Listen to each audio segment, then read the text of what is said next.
day 2 of Vlogvember. Welcome back. Today's video, I'm going to be talking about my book, but first, I need to fix my hair. So I woke up this morning, I washed my hair, and now I have to sit here twisting my hair. I'm not going to sit here and bring you through that process with me. So what I'm going to do is fix my hair, watch a little bit of TV while I'm doing that, and then when my hair is done, I will meet you guys downstairs in the office so that I can dig deep into my novel that I'm writing with you guys. I'm very excited about that. Can't wait to share that with you and hope that you get excited about what I'm creating as much as I am.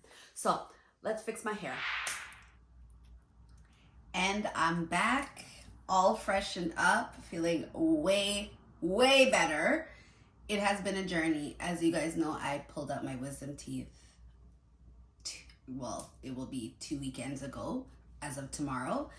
And I didn't get to wash my hair. Just, not wanting to catch a draft. Wasn't feeling the best.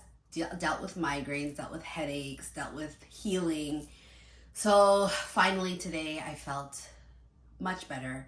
So I got to twist my hair, and put myself together a little bit. So let's get into the main reason of this video today, and that is taking you guys through a very deep and personal journey for myself, and that is writing my first book, which is a Christian-based fiction novel. And the title of my book right now, which I believe it's going to be, is called The Open Doors. This book has been such a long time dream of mine. It's a reflection of my battles and battles that I've heard of through other relationships in my life, circumstances, and healing journeys that I know many of us can relate to out there. So I'm excited to share a bit of the story with you guys, at least the first part of the story, getting to know my main character with you guys today.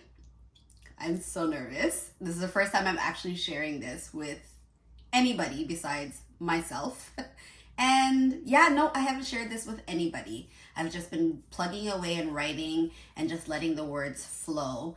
And I'm going to put on my big girl pants and I'm going to share what I have been creating with you guys. Well, at least just the first part of what I've been creating. I also want to talk about some of my process so far, and I will read a bit of my first draft with you guys, just to give you a flavor and a taste of this new and upcoming novel that I know many of you will be so blessed by. So the inspiration behind this novel, The Open Door, has come from my own personal journey, as well as things that I've seen others go through. I wanted to find a way to tell these stories while shifting away from my own personal specific details. So I created a fiction novel to tell these stories. The title, The Open Doors, reflects a truth that I really believe. So much of what we face in life stems from access granted. And what do I mean by that? Well, access granted, whether through our own choices and decisions throughout our life or through inherited decisions, where we talk about childhood trauma and things that we had to go through growing up because of what our parents wanted us to go through, or what somebody that it has been responsible for us has put us through. Okay, so to start, I'm going to read just a little bit of the beginning of the book, just to give you a feel for my main character, whose name is Toria. I will get into her name a little bit more after I read this first part. But ladies and gentlemen, welcome to Miss Toria. The passage that I'm going to read from Toria really sets the stage to showcase her internal battles and showcases the conflict that she has about living the life that she has and wanting to live the life that she dreams about. Okay, so I'm gonna turn my head and I'm gonna read this because obviously, right? Okay, so here I am finally reading something that I have written out loud. I'm nervous. I don't even know why. I'm literally sitting here by myself and I'm nervous. Okay, here we go. I don't know how much longer I can work at this job. I mean, the pay is great, but is it worth my sanity? My side hustle seems to be picking up, and I'd love to give it more of my time, but I have to pay these bills. Every time I look back at where I've come from and compare myself to some of the other life stories around me, I get relief knowing it could have been way different, and this isn't that bad. And yet, I still daydream of a life that isn't this one.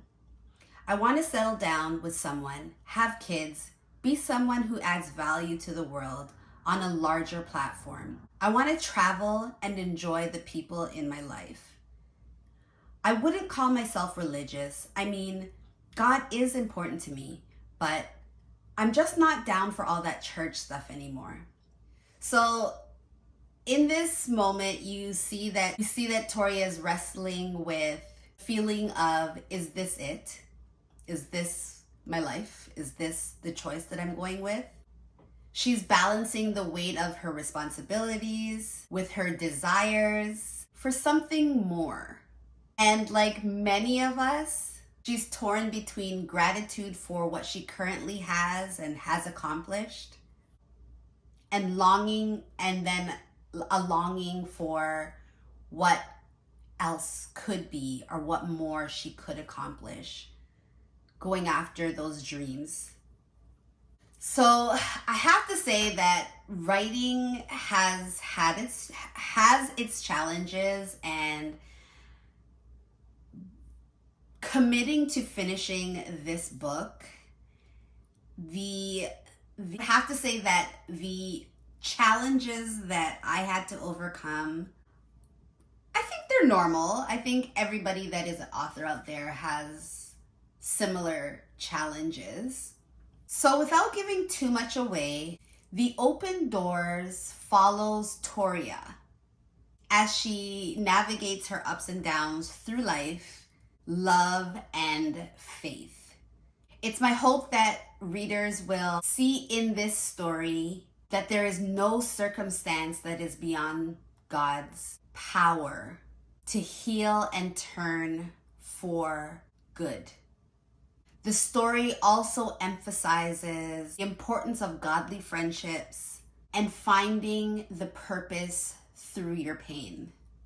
I'm gonna read a little bit more just to complement what I am sharing about Toria. In this part that I'm gonna share with you, Toria reflects on her complex relationships, both romantically and with her family. This part really captures her vulnerability and the search for love and belonging. So let's read this part. I also want to find my person so bad. I know this is an unpopular statement in the rise of independence for women these days, but I love love. This part of my life is all over the place right now. For as long as I can remember, I've mourned the idea of having that perfect mother-daughter relationship.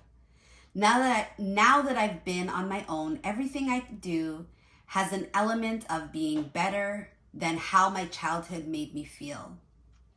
Every time I interact with my family, I feel like I'm that little girl who wants to be rescued and taken far away from the anger, away from the brokenness. So you can see here that Toria struggled with her family. Her desire to love speaks to a lot of us. She's searching for something real, something healing, but her past keeps tugging at her, influencing the choices that she makes and the people she lets in. So far, writing has been like learning to ride a bicycle. Once you get the hang of it, you find a rhythm. I've loved the process of creating these characters and bringing them to life. And it has been amazing to see how they impact one another throughout the pages that I'm creating. This journey has been as much about them as it's been what I've learned along the way. Another thing that I wanted to do with the characters of my novel is to give them names with meaning, at least the main characters. So when it came to naming my main character, Toria, her name was a whole process in itself, and I'm so happy that I have named her what I have named her. And I'll share with you that her name is Toria Journey Elise. Her name holds a deep meaning. Toria means victory or conqueror. Journey represents the path we all walk through in life. And Elise, her last name, signifies a champion. Together, her name embodies what I hope that this character will represent throughout this book. A person who overcomes, who grows, and who champions her way, the struggles and the triumphs of life. So I just want to thank you so much for allowing me to just share just a little bit more detail and invite you into what this book is about and introduce you to my main character, Toria. This is the second day of Vlogvember, and of course, throughout this month of November and beyond, I will continue to let you in to this world that I am creating, and I'm so happy for you, for everyone's support who is supporting me so far. And I can't wait for this to be finished, birthed, and out there in the hands of those that this book is purposed for. And I know that there is people out there that need to be encouraged through the open doors. So thank you guys so much for watching today. I just, I'm full of gratitude. I really am. And I'm excited. It is always a good thing when you are getting up every day and making sure that you are doing the things that you feel in your heart need to be done. And that's exactly what this book is doing for me. It's giving me purpose. I've been sitting on this for so many years, trying to figure out a way, feeling embarrassed, all the things, all of the creative, negative emotions that I had to overcome to start actually putting words on paper and getting this book out there. So thank you guys so much. And it's Vlogvember, so I'm going to see you again tomorrow with something else. So make sure you stay tuned and continue to have fun with me here in my favorite month of November, my birthday month. And I'll see you guys in the next one, okay? So thank you so much. Bye.